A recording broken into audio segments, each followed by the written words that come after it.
Ladies and gentlemen, welcome to another episode of The Shake Up. We've got something a little bit different this week. We have gone in and we've selected our favourite 10 segments from 21. We're going to count them down in no specific order. They're just good chats, funny, hilarious, things that you guys really love. So let's rip in. Number 1 on the list is Elsa's Wholesome Life. Ellie Bullen. We chat all things El Peachy, how we made the cocktail, how we came up with the idea, and how we brought it to life and we shot it and all that kind of stuff. So jump in, have a listen. Let's talk about this little bad boy right here in front of us. El Peachy. Oh, El Peachy. I think I even hit Courtney up. I was like, I knew you were friends with Alex and Nick, your partner and my sister's partner. Really good friends. And I was like, hey, she fits. You came to the markets.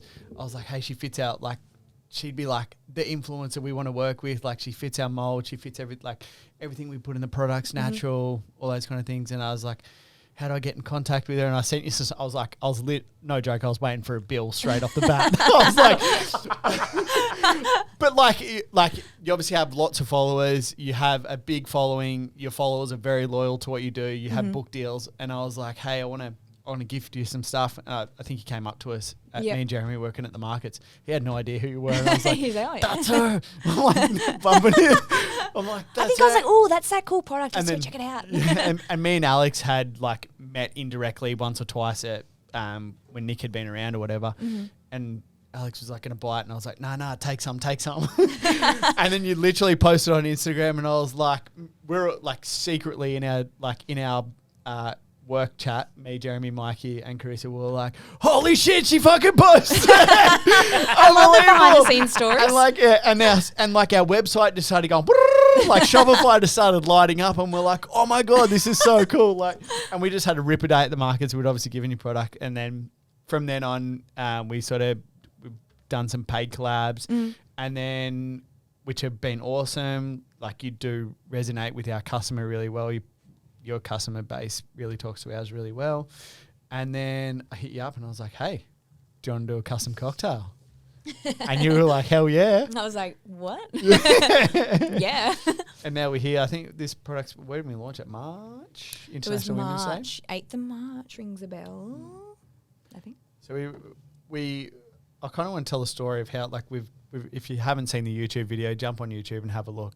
It is a really cool video of how we actually came up with the cocktail, but we'll talk a little bit It was such a fun process. And like Mikey is like, how do I explain this?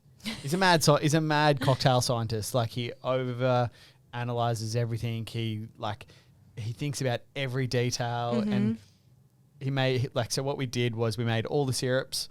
We met up with you, or first of all, we met up with you to see if you were even interested. And then we marked out a deal. And then we're like, rightio, what does it taste like to you? Like, where did the flavour profiles come for you for this? We discussed like flavours of what I like and like things that remind me of like childhood or my favourite things. So we wrote down like a big list of all the flavours I like, kind of cocktail I like. So I was like, I like a margarita, but I like one with a twist. And I like things that are sour. I like fruity things, like I think we've got the peach thing because we're talking about like summer fruits and that sort of ode to childhood, eating stone fruit. And then from there, he went away and made all those syrups so that we could sort of bring something together. And I honestly thought he was going to come with like his 4 cocktail blends I've made. Honestly, the night before What's your favourite?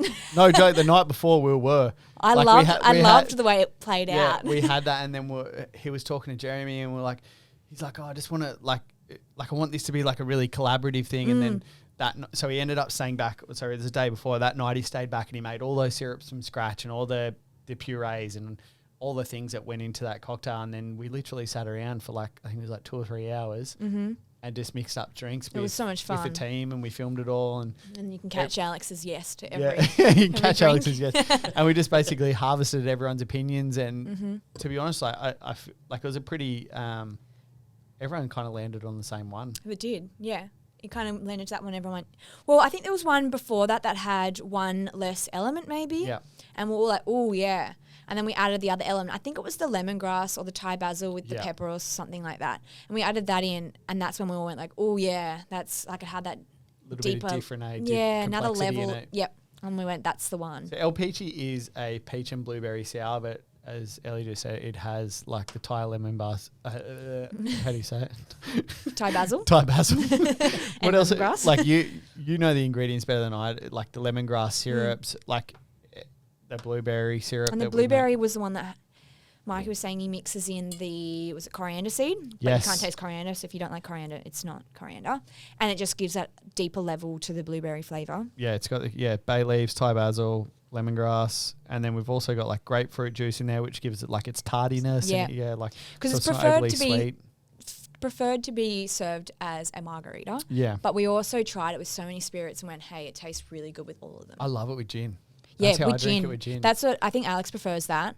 I like both, but it depends on what I'm feeling. If I'm feeling like a salty rum margarita, yeah. or if So you're a I'm Margie feeling- girl, right? I am a that's Margie that's girl. what sold you on the deal was our margarita. It was. And then I found the sours, and then we've kind of almost made a little bit of a hybrid here Absolutely. because it actually tastes good with the amaretto as well, It does. It tastes really good. And then we've got the dark and stormy with like with the ginger beer. with the ginger beer Yes. and the spice rum.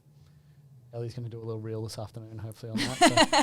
But I think the recipe's even up on our website, so you can check it out there.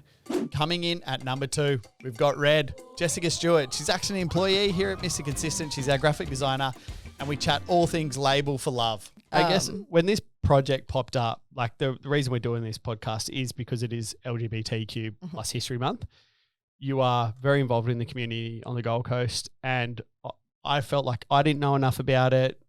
And our marketing team kind of raised it. We wanted to do something in terms of awareness and support. We have lots of people in this business, in this community, and we want to tell their story, share their words of wisdom, Very and much so. literally educate everybody, Yeah. educate our followers, educate our fans, educate our staff. Yeah, and just show educate our that support families. and everything as Yeah, well. we want to. There's a lot of history behind it, Mhm. and being History Month, we want to sell the story. We want people to know why it is the way it is, and Yeah. why it was so hard, and why there's still such a long way to go. Oh yeah. Yeah, well, as soon as I sort of heard about the fact that we were going to do something for LGBTQ plus History Month and that I got to design this custom label, I was like, amazing. I already know what I want to do. I already know where my inspiration where I want my inspiration to come from. And it's just so important having something like this out there. And especially, because we do have so many people within this company even that are a part of the community. It's rather than like feeling stressed about like, oh my God, like this whole pressure's on. I was like, I'm so excited about this. Like all I ever wanted to do is something creative that can help facilitate change. And the fact that this is out there and it's just amazing. Because this project wasn't just like when we sat down, we're like, yeah, let's do a label. That was never the intention, was to do a label. The intention was to do a campaign and literally make change. Yeah, definitely. Rather than just like rainbow washing things and being like, hi gay, sachet into a deal today. Yeah, Yay, absolutely. buy our stuff. It's got a rainbow on it. Woohoo. No, we wanted it to actually educate and bring awareness to the community and everything. And have some actual like thought and care put behind it. And yeah, I'm so stoked that this is out there. Even like the back of the bottle has a little bit of information and a QR code that sort of prompts to like a video where I explain it a little bit, which is kind of fun. And just the whole thing really prompts people to stand up, be proud, sort of do your own little bit of research and everything. And most importantly, it puts that label out there and sort of helps spark conversations, which is just so important. Why is this month so important, I guess, to you personally? Well, LGBTQ plus History Month is just, it's so important because you can't like forget your history. You can't forget how we got to where we are. Because if you don't look at history, you're not going to progress. And it's so important to listen to queer voices and celebrate them and uplift them and everything like that. And especially those that have come before us. With this label, I really wanted to highlight that a lot of the inspiration came from the sort of late 1960s, early 1970s, because that's where you got the Stonewall riots, which was an event that was such a catalyst for the queer rights movement and everything. while there were other protests and stuff before it, the Stonewall riot was such a massive one because police raided the Stonewall Inn, which was such a safe space for queer people. Back when it was like illegal to be gay, it was you could be arrested just for being in drag. Literally, most people don't understand that. There's like in a lot of countries, and still to this day in a lot of countries, like it's a stonable, illegal, insane, arrestable, like it's an offense. Like even in Queensland, it was illegal to be gay in 1990, 31 years ago.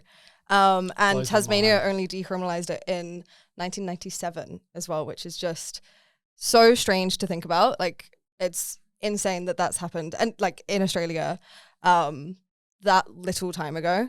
And different rules. Like you were telling me before, like the consent age was 18 for queers, but straight people, the consent age was 16. Like who gets to decide that there's two sets of rules for it's like, just because you like that kind of like people, just because you like the same people, like same gender as you, like, oh no, you've got to wait a couple of years. You have a different rule to everybody else. It's so ridiculous. It just doesn't make sense. But yeah, it's things like that it's so important to remember and learn about. And I think through learning and educating and looking at history and raising those voices, that's how you create change. Like I feel like a lot of discrimination and stuff can come from misunderstanding.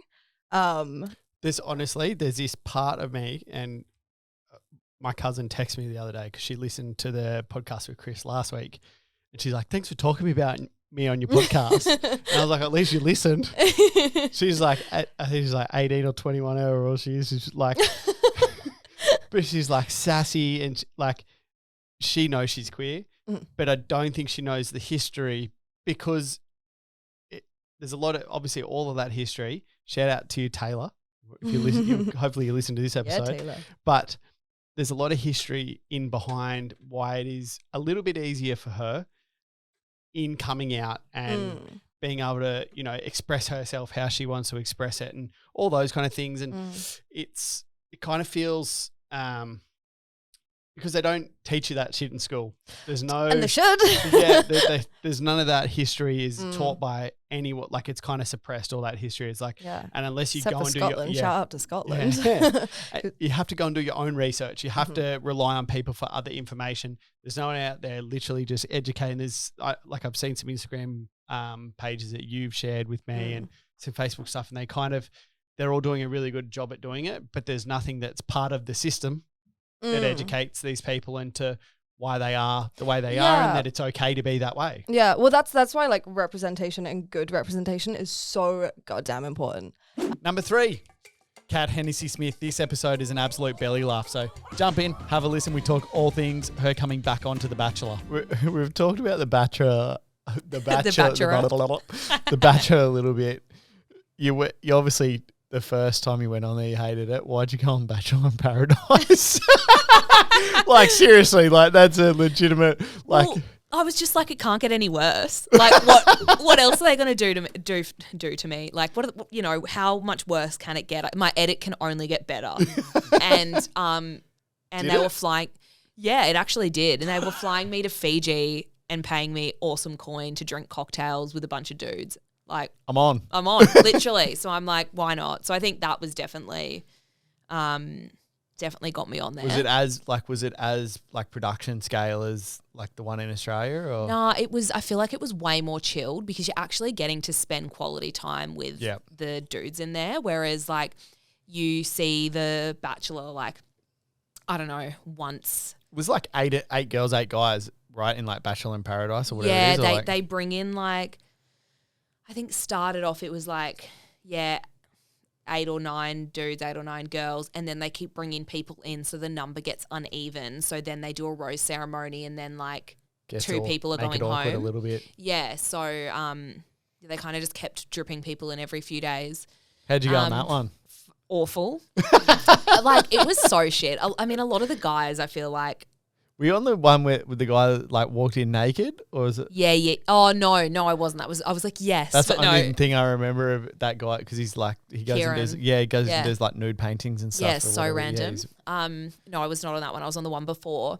And I think I just jumped into it way too soon. So like I filmed when it went to air and then it finished, and 2 weeks later I flew to Fiji and went straight back into filming. So my whole 2018 was pretty much Bachelor. Yeah, right.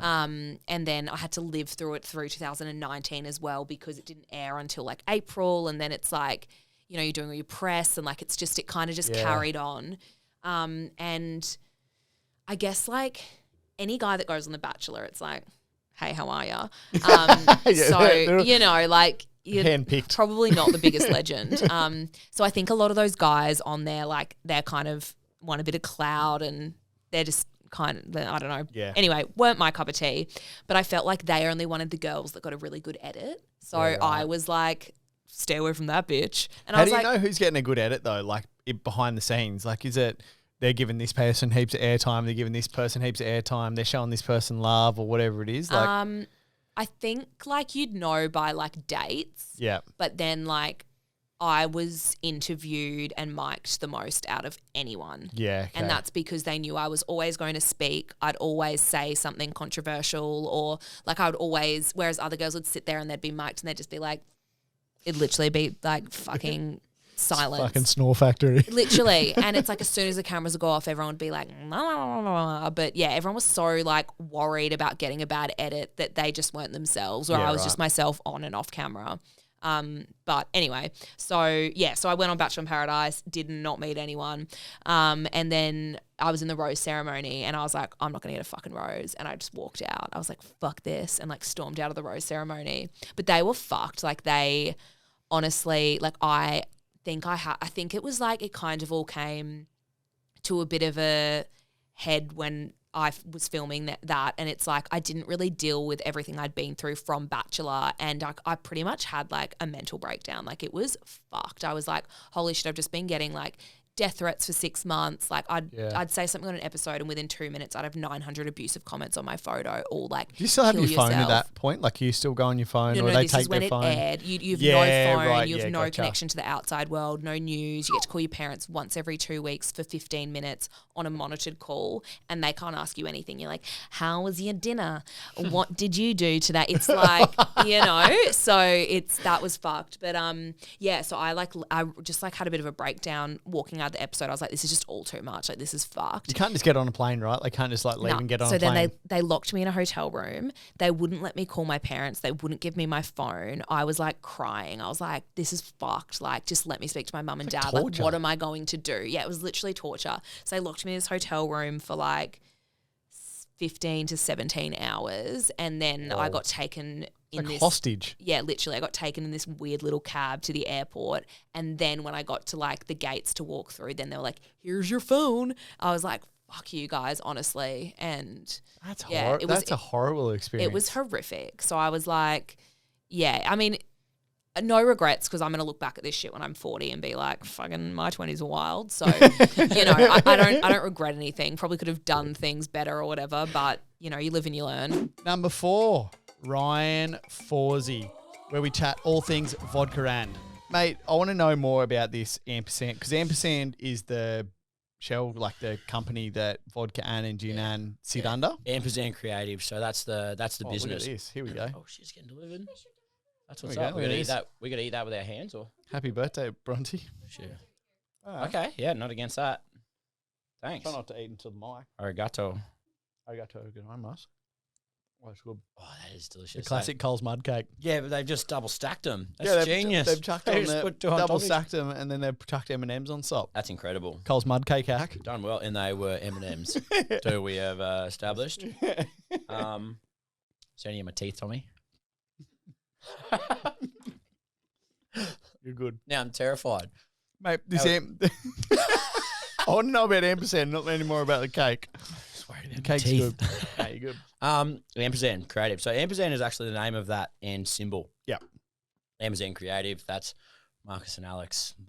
Marcus, Alex, and Sean. I guess the business. Yeah, yeah. And that's a company, and that's where they sort of develop yeah, all the that owns vodka soda. products Gin under. soda. Yep.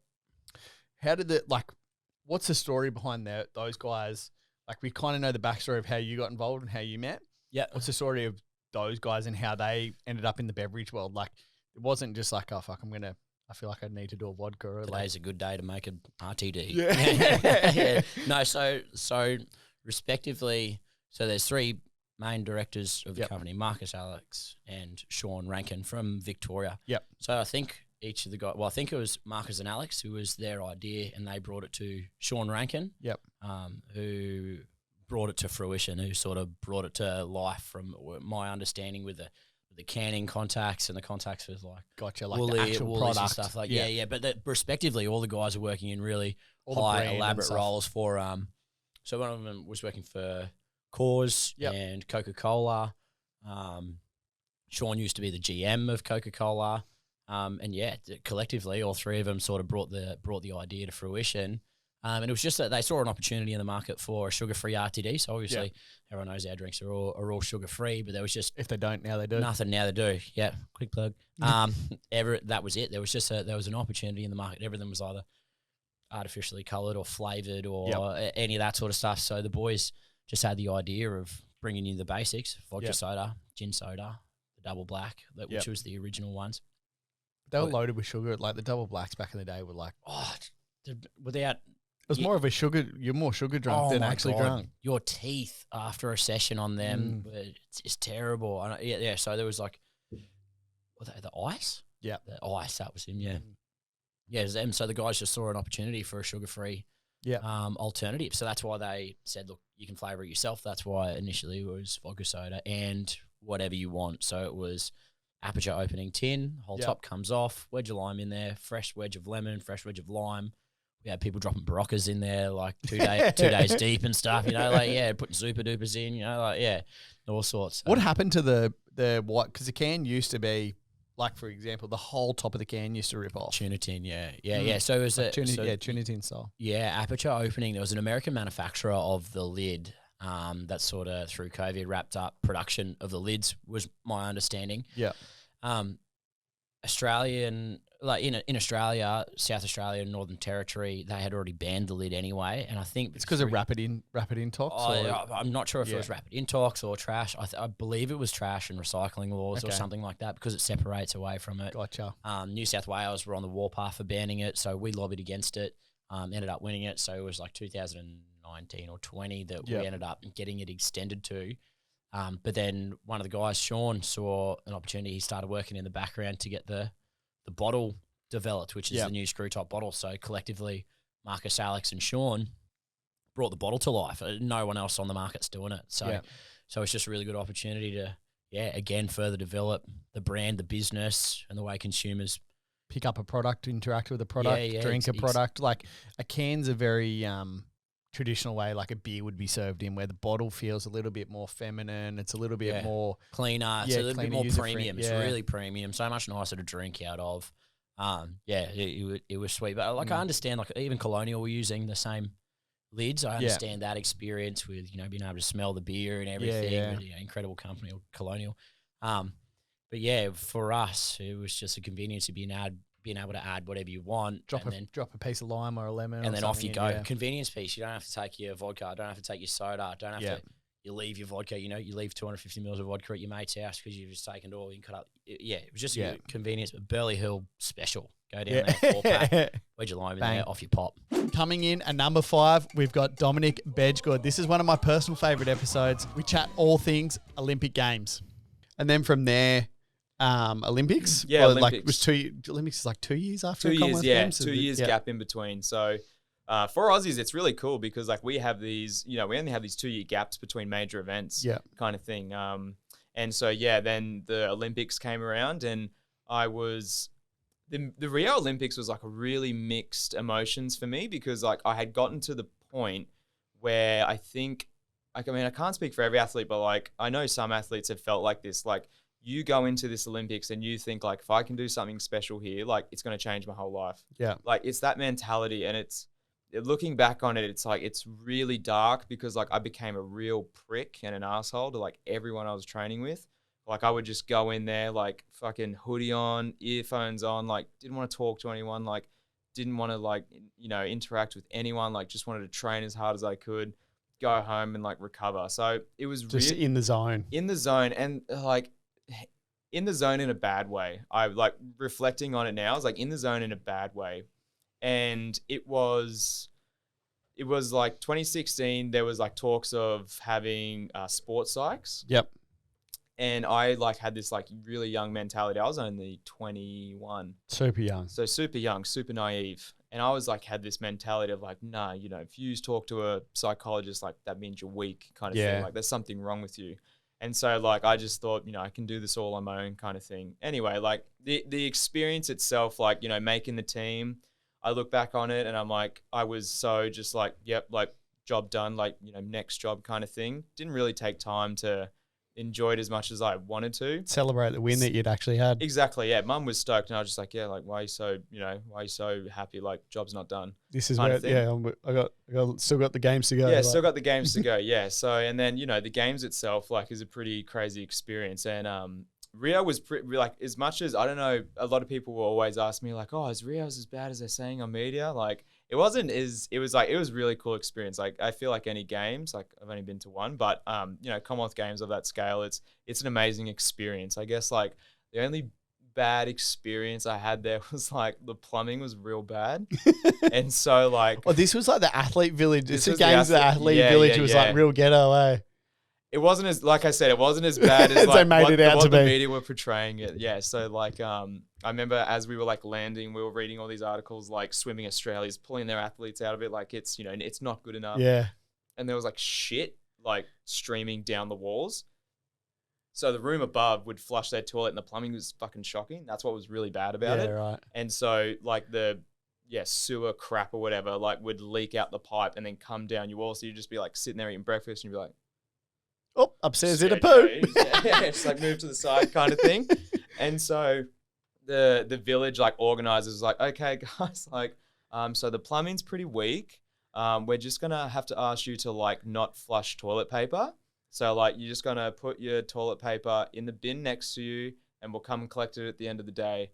And we're just like, are you fucking serious? Like, just like, yeah, shitty covered toilet paper just like sitting next to you. And you know, by God, if there's like a fucking hot chili day in the food hall, like Jesus Christ, Everyone's had a bit too much like pre-workout or something. Yeah, you could tell. You're like, oh, you went down like the fucking like Middle Eastern section, didn't you today? Kind of thing, just like the hot foods, and like it was. It is a third world country.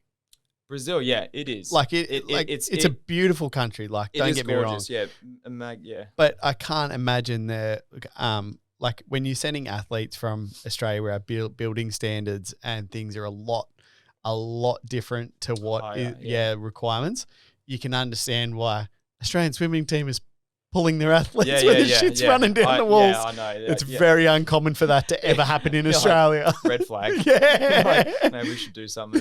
Yeah, like definitely. And like you do feel bad because like you saw so many photos after of the stadiums like just abandoned. Yeah. Kind of thing. And like they were beautiful stadiums. Like I really enjoyed my time there. Like the village was amazing. They had like, so like each country has like your own block. And if you're a country big enough like Australia, you have the entire block to yourself. Yeah. And this thing has like downstairs, there's like a little hub area where you can all hang out. There's like a little like cafe kind of thing, like a little food area. And they like always put on kind of like games and stuff that you can do. And they had like a pool in Rio. Kind of sounds like school camp. It was like school camp, except like there was like a lot of fucking going on. Yeah, that's what I've heard at school camp. But I've heard that where they just like there's just like condoms on the table or something. Oh, 100%. Like the funniest thing about you've got a bunch of highly like strung people. Some of the most attractive people, like some of the most attractive people you ever see, like in the best like physical shape of their lives. Couple of like espressos. You're gonna tell me, oh, thanks, naughty. Let's go. These look extra naughty. Oh, sorry, mate. Naughty. Can you take that one and drink it? I'll drink this espresso. Yeah. Double down too hard. Cheers, mate. Cheers, mate. So like of course they're gonna fuck. And it's so funny because like you like you think like, you know, like I'm an alright looking guy. And then you see like the fucking Italian water polo team. And you're like, I don't know, Giorgio Armani's doing a shoot today. Like all like 6'4", like beautiful, like black slick hair, like tan. You're like, fuckers. And like you're just like, and every every girl is just kind of, well, that's like interested. It's just like, oh my god, like, you know, and you're like, nah, fuck, I'm like 4 foot tall. Yeah. And you're just like no one's wanting me here anyway. Is that when you pulled your back-breaking video out and you said, hey, I would have been 6 foot, but this happened? I wish. The meme. The meme, yeah, absolutely. I would have been 6 foot if I didn't break my back. I should have put that in my profile when I was like single. But yeah, so like there's condom machines. I know in Tokyo like they got given the box so that people couldn't touch it. But in Rio it was in the food hall and it was like one of those like gumball machines, so you turn it to get it. And I don't know if they did this on purpose or if it was just a shitty machine, but it was fucking loud. Like it was like click, click, like real loud. So like you could tell when someone was getting one. And like I'm talking like the whole food hall, like thousands of people like eating, you just hear it and you're like, and like you start clapping for people and stuff. That's like as they're getting them out. And like the people like trying to get out as quick as they can and like run away and stuff. And it dead set sounds like an adult school camp. Yeah. And like you're watching some people getting out, you're like, you're not going to need that though, are you? I'm just judging a book by its cover. I know. Yeah, I'm sitting there like. Number 6. This is where I stepped out as host and Margaret Reeder stepped in. We chat all things about drag up in Brisbane with Shushu Fontana. 26.55. Amazing time with nails on. Thank you. Never made a cocktail before. And you honestly cracked that shaker like an absolute pro. Thank you. I'm real good smacking. I'll show you later. Okay. So I want to get more into like all things drag. Like this is going to be like, I don't know a lot about drag and I want to learn more. And that's why we've got you on here, is to kind of educate and use our voice to educate people about drag and the drag community and the LGBTQ plus community as well. Definitely, yeah. What like personality traits that your drag persona has do you wish you had as you like out of drag? Well, definitely I'm a total introvert when I'm out of drag. I'm very reserved. I'm kind of quiet and I suppose more sensible. But when I'm a Shushu, I can put on a mask, I put on this costume and I'm like a whole different person. And I love it. It just gets to so many things that I want to say in my head that I never would as David, is how I live my life. So I never would as David, but Shushu, that's going to be the first thing she says. First thing that pops into your mind is what I'm going to blurt out. Yeah. Absolutely. And actually what I find like my favorite thing, and I feel like I'm just scamming the whole world, especially when I'm doing like a bingo is my main thing. Say if someone gets bingo on the other side of the room and I'm like, oh, you're making me walk the whole bloody way. And I say, you fucking come over here. And everyone's like, oh, so funny. And I'm like, oh, I just get to like tell my truth of I'm annoyed. And then everyone's like, ah, so funny because I've got a wig on. I'm like, this is great. I'm scamming you. I get to give you my worst thoughts and my rudest ways, but just kind of give it with a little twist. A little tongue in cheek, you know, you can get away with all of it. So definitely like the confidence, speaking your mind is something that Shushu brings out of me that David's not searching for the spotlight. He's not looking to be the center of attention. Someone else's turn, absolutely. But when it's my turn, I'm ready. I'm going to show up. Go. Yeah. Do you like interacting like in the world of drag queens? Do you guys interact externally, like out of the world as drag, as your normal life as well? Absolutely. I feel like here in Brisbane, especially, we have so many lovely, tight, like community friendship kind of groups. So the friends that I'm with and my very tight circle of friends, a lot of them are drag queens, but we're not friends because we're drag queens. We genuinely have so many friends. other things in common and things we like other than we both sometimes put on a dress. So definitely in like the larger, because there's so many queens now, I definitely find most of them as like co-workers. We all work at the same place. We all do the same thing. So obviously you're going to be polite and lovely and friendly, but we don't then go home and have a barbecue. And so my other kind of really close friends. So definitely when you're out of the club, it's probably going to be a little bit like Drag Race and everyone's got their cliques or their kind of things to tell you or things to say. But I know in my immediate life, everyone's just so supportive of each other and friendly and like genuine. And we're just so happy that everyone gets to literally live their dreams because that's what we're doing. We're living our dream. Yeah. Because that was probably my next question. Like you said, becomes a workplace like a lot of time, and you kind of does there become drama in the workplace, or like because you tell me a workplace doesn't have drama, babe. Tell me what? Yeah, exactly. Everywhere's got it. Everywhere has it, and that's kind of like where I was going with it. Is there's obviously all different types of queens. There's different like what's the scope, and there's like drag moms. There's there's people that there's they look up to people like yourself who have been doing it for so long, and you're kind of giving a guiding hand and for them to learn the ropes, you know? Yeah, absolutely. I feel like definitely there's so many different ways to kind of be nurtured in Brisbane, and kind of there's so many different communities to fit into that literally anyone coming out with any performance style or any ideas, there will be a spot for you, especially here in Brisbane.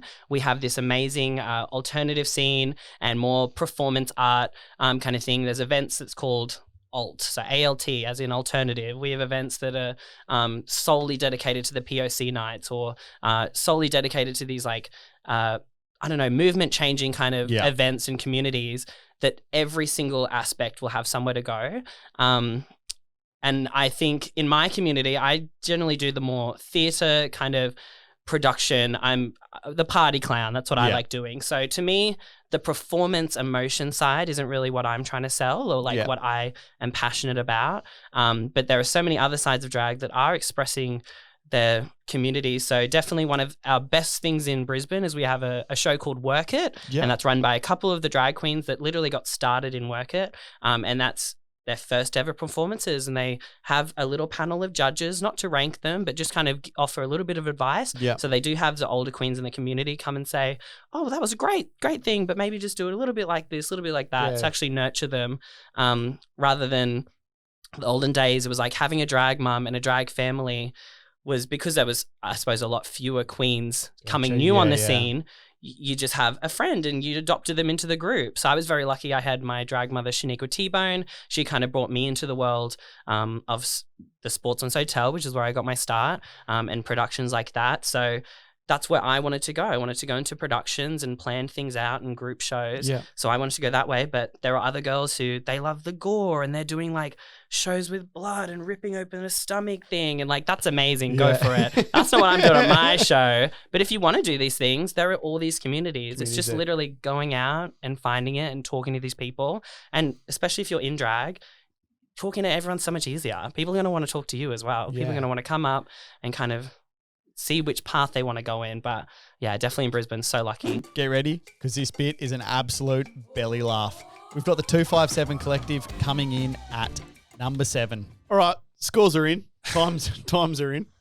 There was nearly an end. Filthy, mate. There was nearly almost a fight. DNF.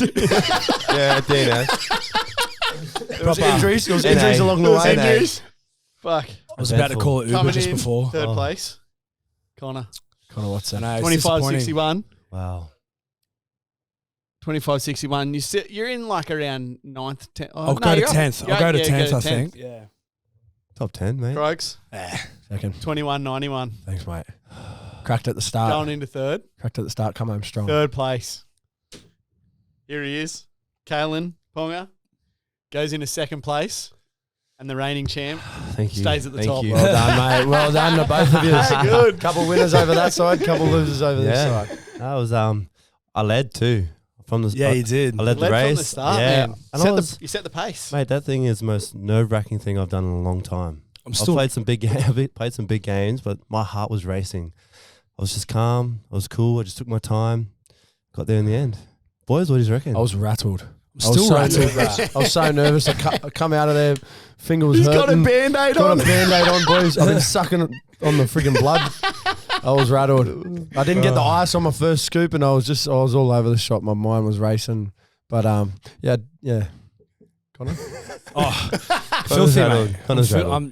I'm full of anxiety right now. riddled, and I just can't believe that he lost so bad. Riddled with disappointment. You've won in the practice round of smooches. Yeah, from 2. Okay, you did not smoke. You should beat us by a second. You got 27. No, I didn't. I got 23. With poor pause, and then when it come down to it, I know. He beat us with some ordinary wins. Yeah, exactly. That first one we don't even speak of. No, because that was. But that was fun. Thank you for doing that. Thanks, mate. I'm really glad that we did that. It was good to see how that panned out when the pressure really was on. So filthy. So good. This will be fun. Like, if people want to learn a little bit more about you guys, like your life is pretty public. There's lots about you guys on the internet. They can Google you guys and find out. But the friendship is what I want to learn about. And I've got a few First few question, questions I can here. see it. Jeez, I can't see it. I'm nervous. That first question is so funny. And What is it? Because I like hanging out with you boys is like there's different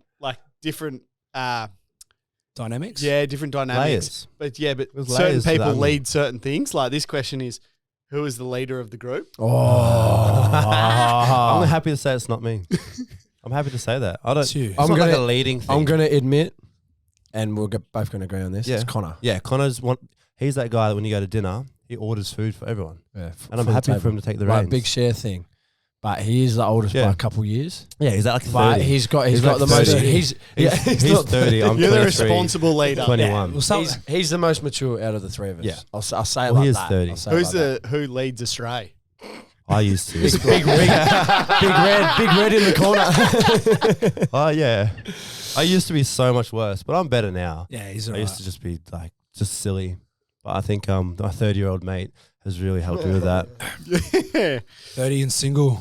30 and single. 30 and single. 30 and single, losing speed test. I've seen this before. This will be a real good one. Breakdown. Who out of the three is the hopeless romantic? Oh, Mate. The kid. I've never seen a bloke fall in love more. I've never seen him fall in love more. It's ridiculous. can you we've fall had in chats love about like this. 3 nights a week, like on a weekend? Just I'm Friday, asking for a Saturday, friend. Sunday. Not Yes, in you a can. week, like In in a off-season, row. you probably In a can. row. You know when Okay, like this is you know not fair. you know This is not so fair. like This feels ganged up, but yeah, let's go. the other day he like told us that he was in love and that, and we just seen through it straight away. I said Are you going to do this? No, I met that's not- I met some. it's not gonna it's not gonna last, mate. It's not gonna last. Do you know the difference And then- between love and lust? No, he Oh, does. Lust. does. Yeah, I do. He knows the Oh, I know what definitions. lust He is. doesn't know the feeling. It's Burley. Lust is Burley. Lust is Burley. Lust is Billy. The BP. Yeah, the Burley Pav. JL. Yeah. No, I'm not going to touch on any of that, but yes, I don't. Fair Full enough. stop. Yes, me. We'll take it. Yeah. Who's most likely to go the longest without a shower? Who's the dirty? Ooh. KP, I reckon. No, I reckon I Croaks. I don't reckon Croaks, me. bro. No, I'm a pretty clean individual. I reckon Actually, Croaks. no. Him, lad. How many ringies?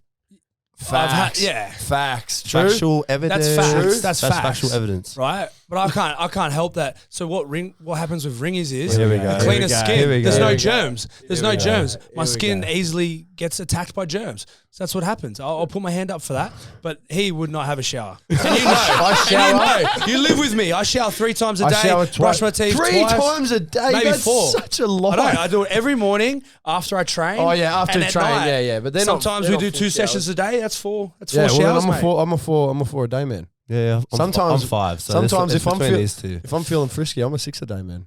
I like Frisky? Yeah. Why? yeah. What do you do? Why you would you doing? do Six shower one. so much? Fuck's a 6 What? one. Yeah, what are you doing on the 6 What are you shower? doing? That's frisky, The mate. first and the that's a few shells, Holy lad, shit, man. If you know what I mean. I know. Hey? Yeah. Well, we're not Croaks then. Most likely to become an actor. Him. He likes He was an drama. actor.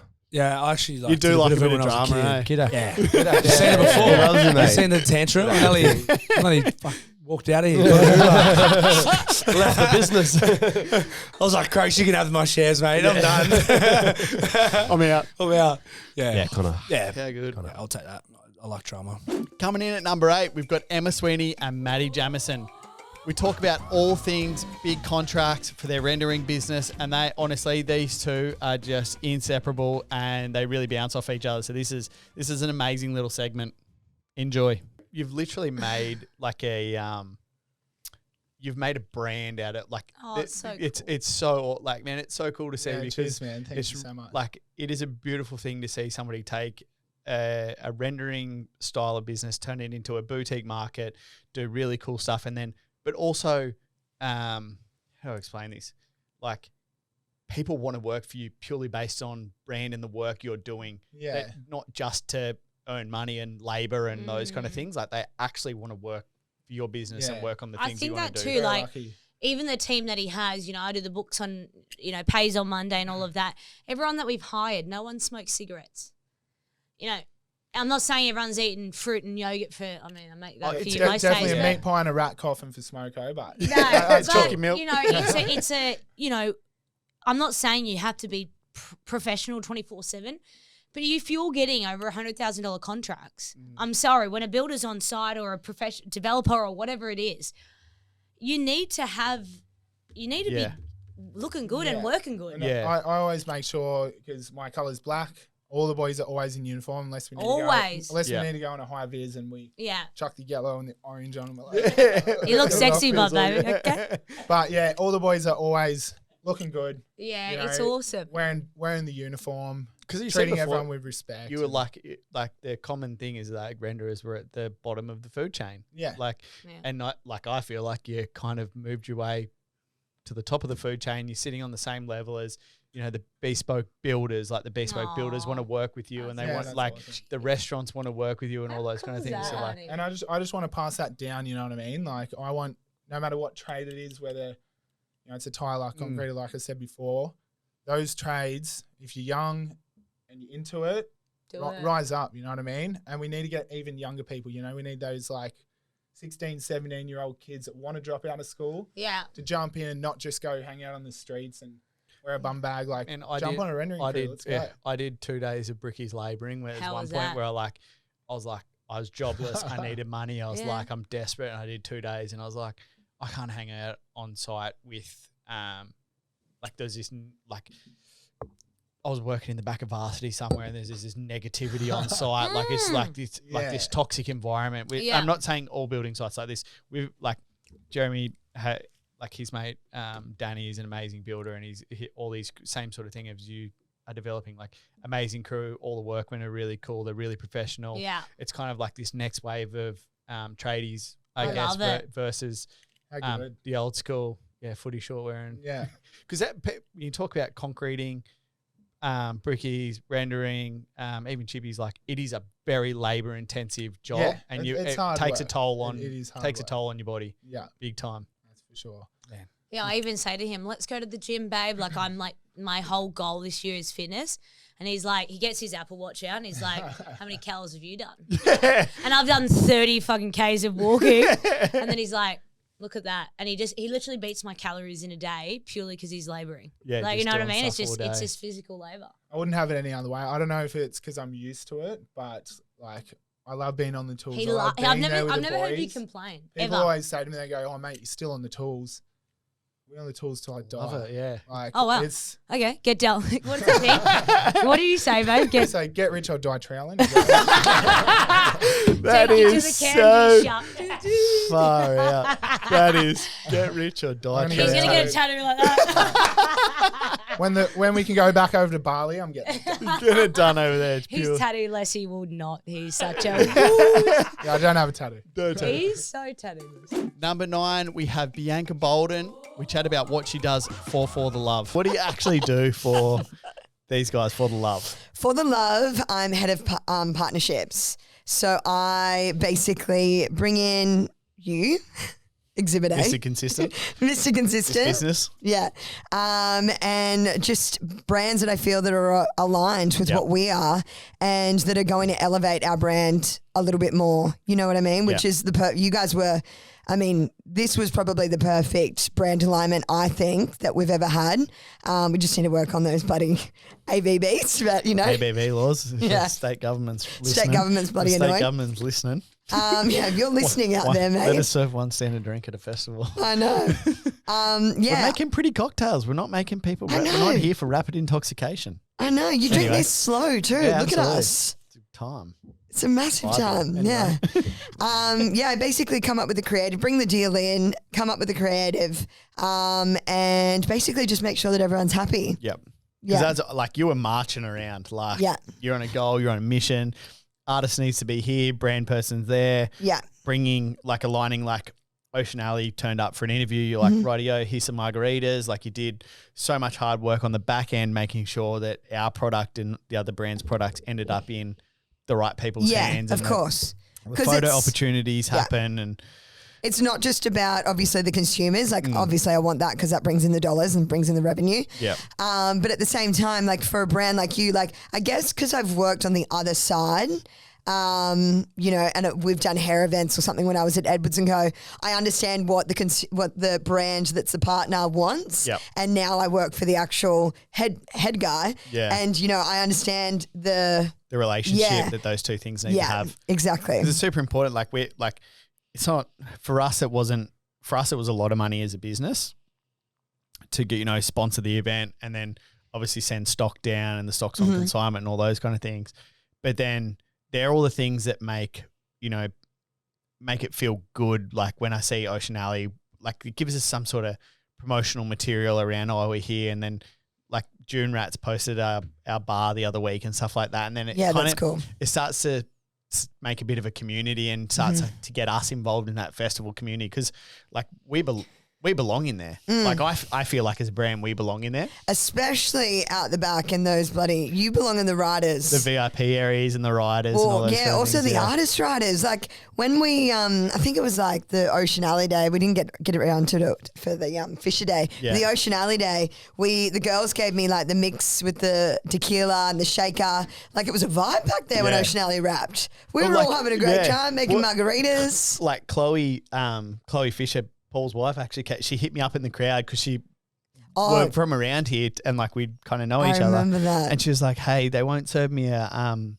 mocktail margarita," and I was like, "You wait here." And I went and got her. I went and made someone to go get her like 2 bottles of margarita mix and whatever. And then the next minute, like her and all her friends are up there drinking. Yeah, because we had a few of our friends were pregnant, so so everyone was drinking margaritas and stuff. So it was like, it's really cool that we got to be involved in that and like at least people know about us and that we can provide those opportunities. And we want to be in riders. We want to our customer goes to festivals. Yeah. Like, we want to be in festivals. Yeah, 100%. It's getting there. We just got to work on those bloody levels. Yeah. What's the hardest part of what you do? Is it on the day or is it the lead up? Look, I mean, I guess that's different. Like in the lead up, it's just like a jigsaw puzzle. You're trying to map it all out and put it all together and everything kind of changes. I mean, before COVID, it was just organization that would change. But now with COVID, it's even worse because it's like, fuck, there's a case. So now we're like limiting this back or whatever it may be. On the day, the hardest thing is like not stopping. I guess I run on adrenaline. I get there at 8 a.m. and I pretty much finish at midnight and you just run the whole day. You barely get time to go for a shower, but then you like look and you're in your exercise clothes and you're like, go have a shower and get presentable. You look disgusting. And coming in at number 10, Lexi Thornberry and Taylor Mellington. This was one of our most listened to episodes, purely based on Will spilling a whole heap of tea from Love Island. Jump on and get the goss if you missed it. Little scene change. We've called Taylor. Welcome to the Shake Up Podcast. What's going on? Why are you down in Melbourne? Yes, I'm in Melbourne. Thanks so much for having me. Pleasure. Hi, Taylor. Hi. God, I wish I was there. Just so everyone knows, these guys are actually friends. Like you guys talked yesterday. Yeah. Like even though there was obviously bit of home wrecking going on in the show and a bit of this and that. Like Taylor didn't even know you existed, so can't blame her. Taylor's good.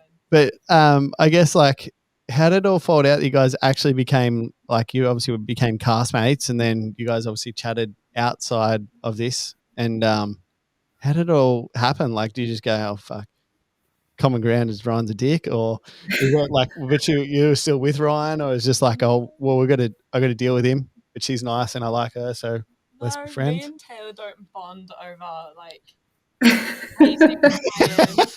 Like I think me and you became friends in the villa, and you know, like, because who really cares?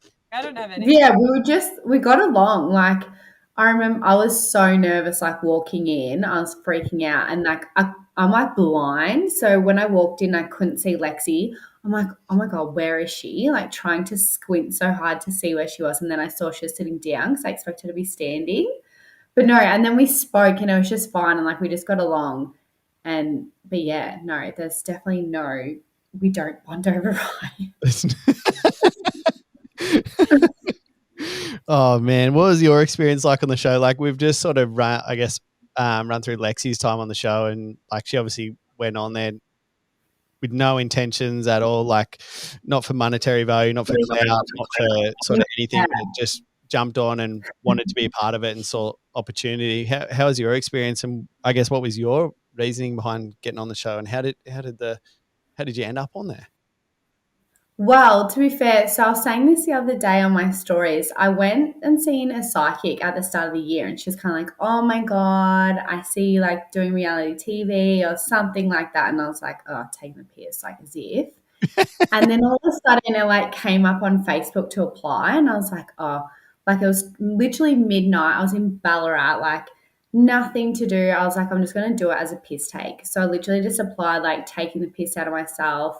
Nothing serious. And then my friend, I was flying back to Gold Coast, and she's like, make sure you checked in. And then I looked through my emails, and I never checked my emails. And there was a thing like saying, oh, you've got through, like now send in a video. And I was like, oh, well, and then it just kind of kept going from there. That's like, how weird is that? Like just so weird, and so many like coincidental things just like kept coming up for it. So then I kind of just kept going with it. But yeah, no, I literally didn't think I was going to get on. It was kind of just a joke, and then I got through. So you went through the audition process. So Lexi in a room and all those kind of things. Was there a moment when they like called and were like, asked Lexi this before, I was like, was there a moment when they called and were like, filled with like anxiety of like, yeah, you're on, and you're like, holy shit, now I've got to commit? Or is it like pure like, I'm just going to go for it? Or when they called me and they said you're on, I literally was I was working at the time, and I was literally like, I feel like I could throw up. I don't even know if I want to do this. Like, what am I doing? But no, I was excited. Like, I literally just didn't think too much into it. Like, I didn't have any expectations or anything like that, and was just like, I'm going to go and hopefully enjoy myself. And if I find someone, good. But if I don't, it's not the end of the world. It is what it is. What did you do for work before you went on? I work in the travel industry. And you just resigned, or you said, I'm going on a however week holiday? I see you when I they knew, like they had to sign things and whatever else. So yeah, they just were strict, couldn't tell anyone or anything like that. Yeah, gotcha. Yeah. Probably like there's heaps of questions in here, obviously, of how things unfolded, but I guess the question probably everyone asking is like, if things had been differently, you'd gone into it, would you have changed any of your experience or done anything different, knowing what you know after the show? For either of you, actually. For either of you. Hell yeah. I would have covered up with Nick. Oh, God. No, for me, I probably just would have, like, as much as shit as it's been, like, coming out and things that have happened. Like, I am a firm believer in everything happens for a reason. So I'm glad I know everything I know now, and definitely just like a lesson to kind of pick up the red flags and take them, like, kind of, yeah, I guess. When people are waving them, listen to them. Oh my God, I know. I should have. I really should have. But I was just going off. I didn't want to base my like thoughts and things off everyone else. I was just kind of going off what he was showing me, telling me, and I was just giving him, I guess, the benefit of the doubt. But yeah. I feel your sister.